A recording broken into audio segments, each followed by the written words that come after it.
On est prête. Donc ça tourne. Bonjour. Il y a peu de temps, un jeune adhérent talentueux nous a posé la question suivante, mais pourquoi avez-vous créé une commission développement durable au sein de la PEB?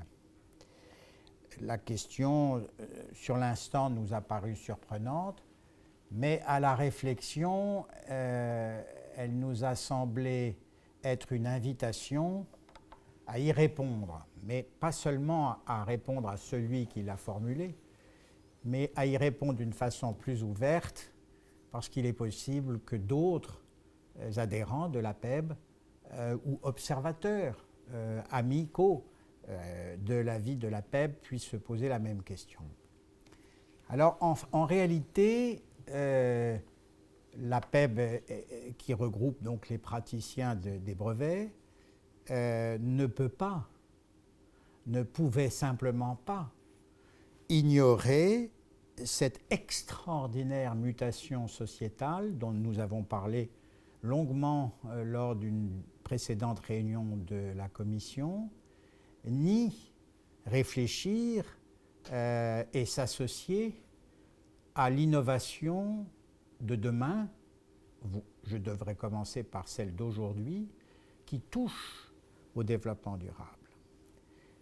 Or, après y avoir réfléchi, avec l'œil du praticien brevet, il nous a semblé que tous les secteurs de l'industrie pouvaient investir leur intelligence, leur énergie, leur créativité pour rendre la Terre plus durable et l'humanité plus paisible, peut-être, un jour.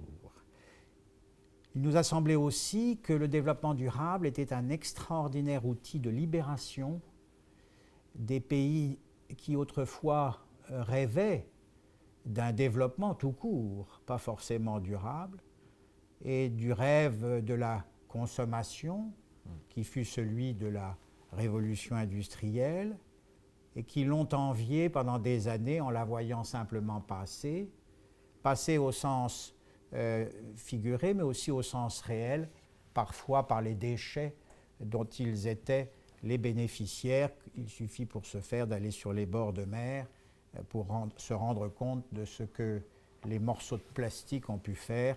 Il paraît même qu'il y a des îles artificielles qui en sont composées au milieu des grands océans.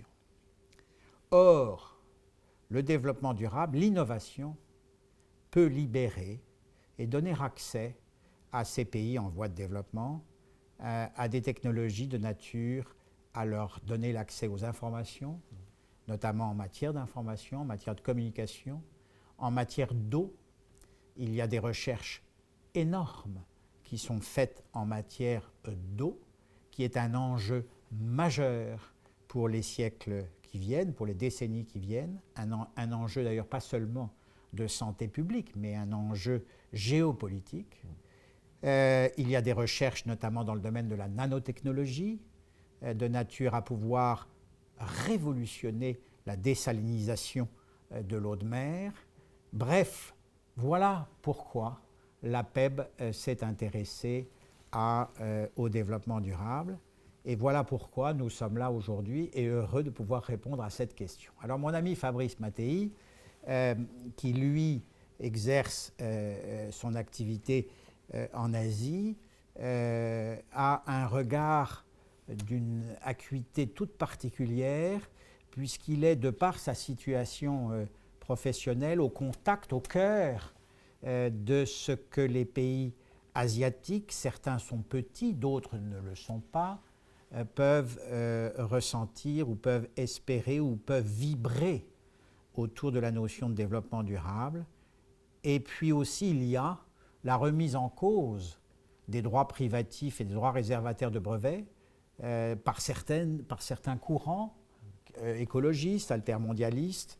Il y a des tentatives d'harmonisation du droit, il y a des tentatives, on vous en a parlé ce soir, avec Jean-Baptiste, qui est venu témoigner des grands débats et des grandes négociations. Alors, quel est ton regard en tant que citoyen actif au cœur de l'Asie sur ces questions? Merci Dominique.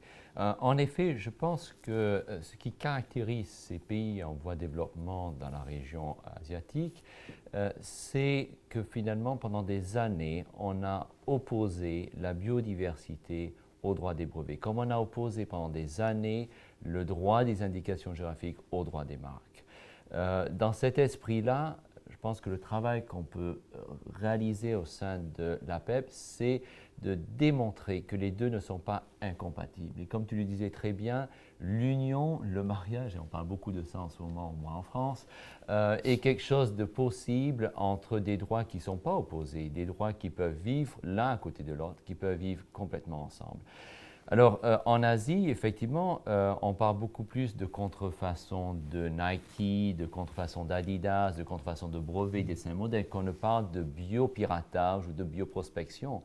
Mais il y en a beaucoup de cas de biopiratage. Simplement, il n'y a pas une association comme l'INTA qui défend les victimes de biopiratage. Il n'y a pas une volonté politique affirmée des pays en voie de développement de protéger leurs ressources génétiques et savoir-faire traditionnels. Donc, ce qu'on veut, je pense, au sein de l'APEP, c'est ne pas entrer dans un débat. On veut couper court à un débat qui a été parfois un peu trop idéalisé et puis généré, comme tu disais, par les NGO et autre chose. On veut simplement montrer que sur des cas pratiques, il est tout à fait envisageable d'utiliser la biodiversité d'un côté et le droit des brevets de l'autre et de créer une situation symbiotique qui bénéficie aussi bien aux pays développés que les pays en voie de développement.